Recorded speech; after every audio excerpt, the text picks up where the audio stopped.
Buenas tardes. Vamos a empezar con un nuevo tema, el conocimiento, y esta vez he optado por mantenerme aquí, oculta, porque creo que así se verá mejor la presentación y a mí me tenéis muy vista, así que os podéis ahorrar mi presencia en el vídeo. Empezamos con el conocimiento y como solemos empezar los temas intentamos distinguir, porque no es lo mismo conocer que saber que pensar. Os recuerdo que esto no es necesario incluirlo en un examen, es algo previo. Y os recuerdo que el tema del conocimiento va a ser la gran cuestión de la filosofía moderna. Si en la antigüedad Platón y Aristóteles les preocupaba sobre todo la política y la metafísica, el problema del ser, y si en la época medieval a San Agustín y Santo Tomás, por poner de ejemplo a dos filósofos medievales, les preocupaba ante todo Dios, en la época moderna el tema central va a ser justamente el conocimiento. Vamos a empezar distinguiendo entre conocer y saber.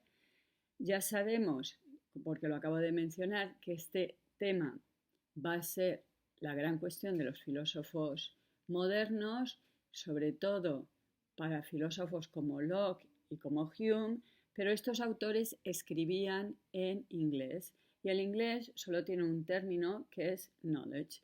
Entonces ellos no distinguían conocer o saber, por eso un autor que vamos a ver a continuación, Russell, tiene un fragmentito, os recuerdo que tenéis unas fotocopias, me refiero a la fotocopia número 12 y si le doy la vuelta al folio me encontraré este fragmento que es el número 25, la verdad y, no se ve, la verdad y los sentidos de Russell.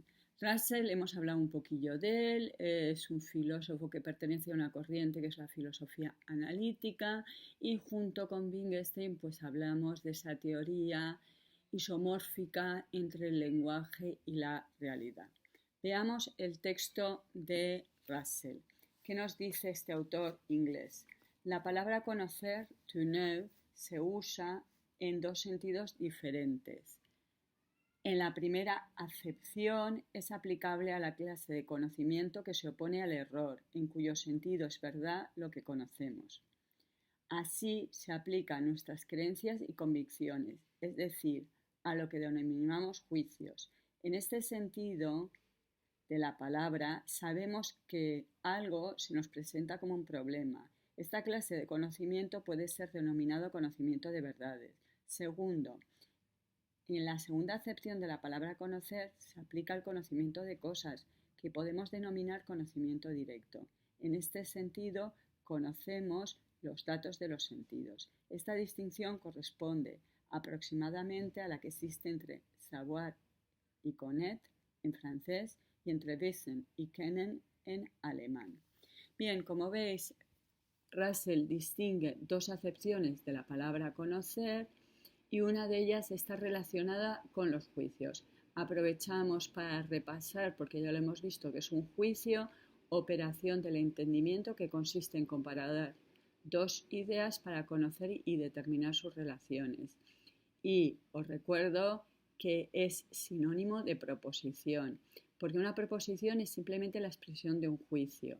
Igual son dos términos, uno será el sujeto y otro el predicado, y se afirma o se niega el primero del segundo o se incluye o excluye el primero respecto al segundo.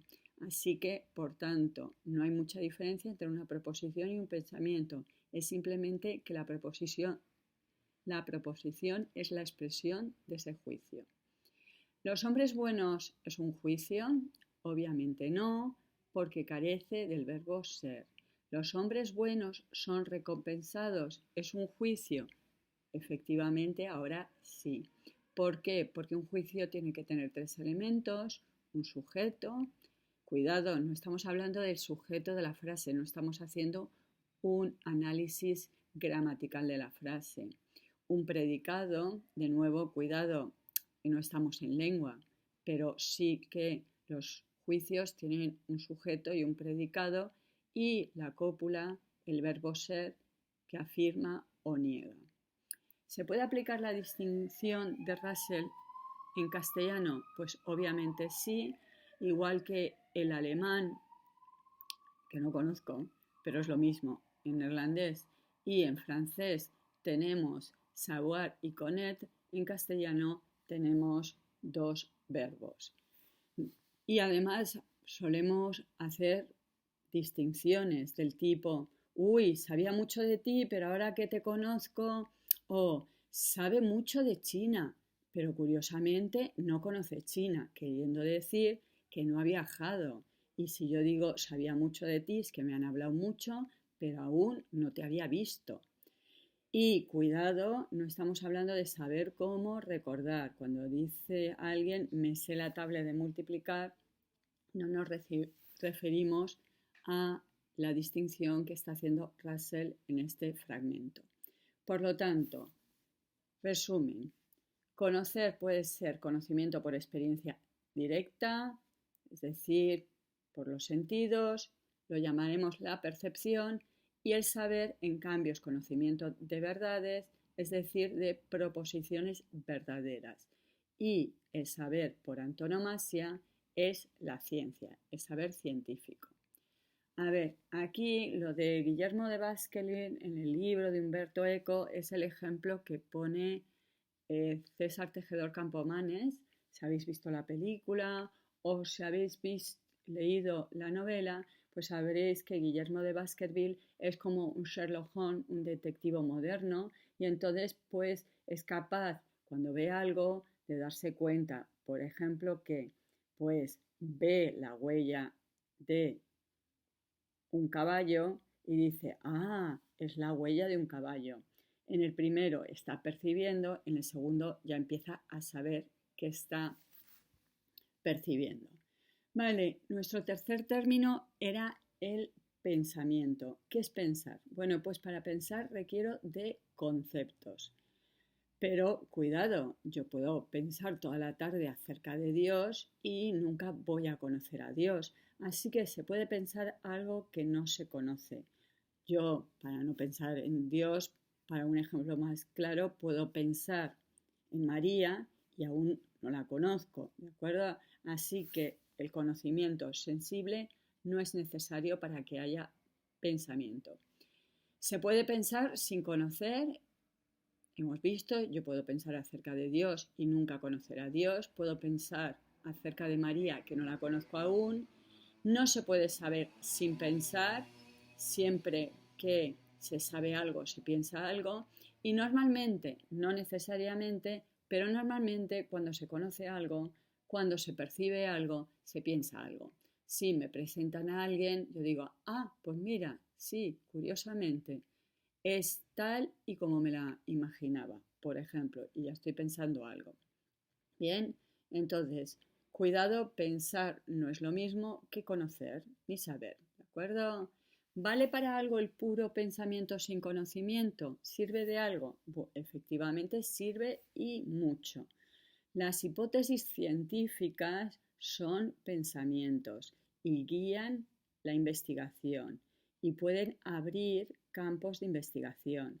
Pero lo que no podemos caer es en la trampa, que simplemente porque yo pienso algo me crea que conozco algo. Si yo, por ejemplo, pienso existe vida inteligente en el cosmos más allá de la Tierra, o la mente posee poderes desconocidos, eso no significa que porque yo lo haya pensado sea verdaderamente así. ¿De acuerdo?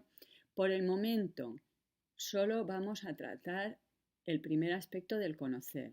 El segundo, el saber, es la ciencia y es un tema que no vamos a contemplar ahora en el conocimiento. Podemos llamarlo percepción. ¿Y qué es la percepción? Conocimiento de un objeto presente a partir de datos sensoriales. Sus elementos más simples, pero no únicos, son las sensaciones. ¿De acuerdo? Vamos a dividir este tema en dos apartados. En un primer apartado hablaré de las teorías filosóficas. En un segundo apartado vamos a ver las teorías psicológicas. Obviamente comienzo con las teorías filosóficas porque eran muy anteriores a las teorías psicológicas. Bien, respecto al problema del conocimiento, normalmente se plantea una relación entre un objeto, el objeto de conocimiento, y un sujeto, la persona que conoce. Podemos llamar el sujeto cognoscitivo, ¿de acuerdo? Respecto a esa relación, normalmente se ha considerado que en el conocimiento, sobre todo en el conocimiento sensible, la actitud del sujeto, es decir, yo, ¿vale? Pero en un examen no pongo yo, sino el sujeto, yo cuando conozco soy pasivo, es decir, no soy activo, no estoy haciendo nada, recibo información de los objetos, padezco, me afecta lo que viene de fuera, pero yo no estoy haciendo nada activo. Por ejemplo, Lúcido y Demócrito, que ya nos debería sonar a estas alturas del curso, sostenían la teoría atomista.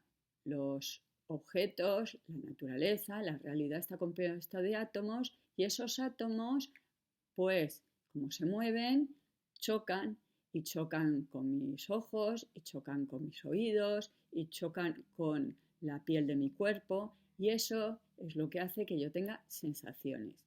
Pero yo no pongo nada, ¿de acuerdo? Cuidado, estamos hablando de la sensación, no del pensamiento. Para los filósofos en general, bueno, en general no, para todos, el pensamiento, el razonamiento es algo activo, algo que hace el sujeto. Es la percepción, la sensación, la que consideran que es pasiva. Bien, entonces, nos vemos afectados por lo que ocurre a nuestro alrededor y, como digo yo, me siento afectado. Y como decían los griegos que algo o alguien estaba siendo afectado, lo llamaban pazos, ¿de acuerdo? Lo podemos traducir por pasión. Vamos a ver las sensaciones como pasiones, las sensaciones como afectos, las sensaciones por sentimientos, ¿de acuerdo? Y vamos a ver que en general los filósofos no tienen una concepción muy positiva de las sensaciones. Vamos a empezar con pasión. Y cuidado, porque hoy en día no tiene el mismo sentido, ¿vale? ¿Qué es una pasión? Pues una pasión es el acto de padecer. Lo contrario de la acción es la pasión. Entonces, cualquier acción produce una pasión. ¿Es como lo entendemos hoy en día? Simplemente lo que afecta al sujeto. Pues no, hoy en día no. Cuidado. A ver, si os vais al diccionario de la Real Academia, veréis que pasión es la acción de padecer, lo contrario a la acción.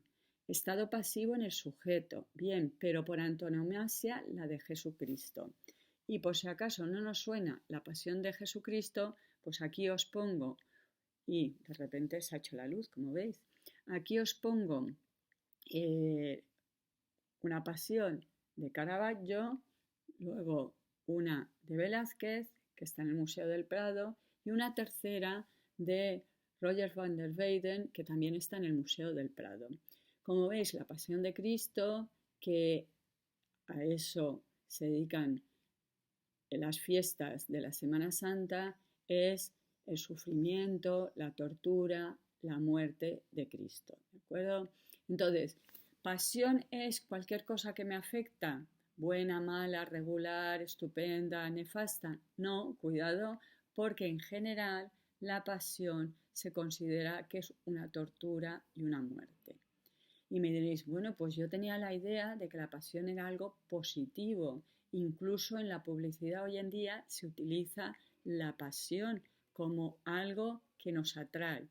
Sí, porque la pasión ha ido con los siglos modificándose. En principio, la pasión, que era sufrimiento y muerte de Cristo, va a convertirse a partir del romanticismo en algo positivo. ¿Positivo en cuanto que deja de ser sufrimiento y muerte? No.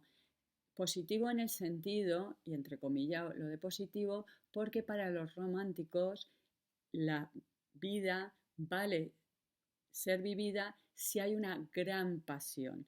Obviamente esa gran pasión va a llevar al sufrimiento, puede ser una pasión amorosa o incluso a la muerte. Os pongo el ejemplo de Lord Byron, que se fue a defender a Grecia y muere en esa batalla. Por lo tanto, tiene una gran pasión de defender el mundo clásico. Vamos con un texto de Aristóteles. Tenemos aquí, ¿vale?, nuestras fotocopias y es justo el que está debajo del texto de Russell. El texto 26, la pasión, lo he titulado. Afección, que como veis en griego es pathos, señala en un sentido la cualidad según la cual cabe alterarse, como lo blanco y lo negro, lo dulce y lo amargo, la pesadez y la ligereza, y las demás cosas tales. En otro, los actos, incluso las alteraciones de estas cualidades. Además, entre estas, más bien las alteraciones y movimientos dañinos, y sobre todo, daños penosos. Todavía se llaman afecciones, pace, que es el plural de pazos, los infortunios y penas grandes. El texto pertenece a Aristóteles y es de la metafísica. El libro Delta es un libro dedicado a definiciones y Aristóteles nos explica lo que es una afección. Como veis, en principio, para Aristóteles una afección es cualquier cualidad. Hoy en día no diríamos que el verde de la mesa, mi ejemplo un poco ya manido, sea una pasión de la mesa o una afección de la mesa. Nos parecería muy raro. En principio, por lo tanto, sería un término neutro, no tiene por qué ser negativo, pero ya veis que la segunda acepción es una alteración de esta cualidad. Ya se convierte en algo, por lo tanto, si es una alteración, es algo negativo. Y además de las alteraciones, que podían también aquí ser neutras, bueno, pues no, son las alteraciones dañinas. Y por último, vemos la cuarta es infortunios. Entonces, como vemos, en principio, pasión, afección era algo muy genérico, pero enseguida para Aristóteles se convierte en grandes daños, grandes sufrimientos, grandes infortunios. Obviamente, los que escribieron el Nuevo Testamento estaban pensando en la cuarta y última acepción de la metafísica de Aristóteles cuando consideraron que la tortura, el sufrimiento, la muerte en la cruz de Cristo era una pasión. Bien, como ya vemos, ya empezamos a entender que si consideramos que las sensaciones son pasiones, para Aristóteles estas no van a ser muy positivas. ¿Por qué? Porque nos alteran, porque pueden ser dañinas y porque somos pasivos, no somos activos. Ya os he comentado un par de ocasiones que los griegos valoran mucho más la acción que la pasión, que la pasividad. Vamos con la segunda acepción que vamos a encontrar a lo largo de la historia de la filosofía. Los filósofos que escribían en griego escribirían acerca de pathos o pace, pero los filósofos que escriben en latín hablarán de afectos, de affectus, como veis, de affectio. ¿Y qué enfatiza este rasgo? Enfatiza más bien el movimiento producido en el paciente. Significa que algo nos afecta, que nos altera, cambia nuestro ánimo, ¿de acuerdo? De ahí que esté muy relacionado con las enfermedades. Decimos que padecemos las enfermedades. Igual que padecemos una enfermedad, padecemos una pasión, una afección. Y no necesariamente debería ser malo, pero como vemos es algo que no hemos elegido, algo que es involuntario, algo que no depende de nuestras decisiones. Obviamente no asistimos al espectáculo del mundo como témpanos de hielo, nos dejamos influenciar por los acontecimientos y lo que acontece en el mundo y por eso decimos me está afectando esta situación, ¿no? Y otro de los rasgos justamente de las afecciones que son pasajeras, no son estables. Si fueran estables las llamaríamos talante. Entonces, las afecciones vienen y van. Ahora estoy contento, luego estoy triste, ahora lloro, ahora me río, ahora me asombro. Serían, por lo tanto, las afecciones sinónimo de lo que hoy en día llamamos emociones.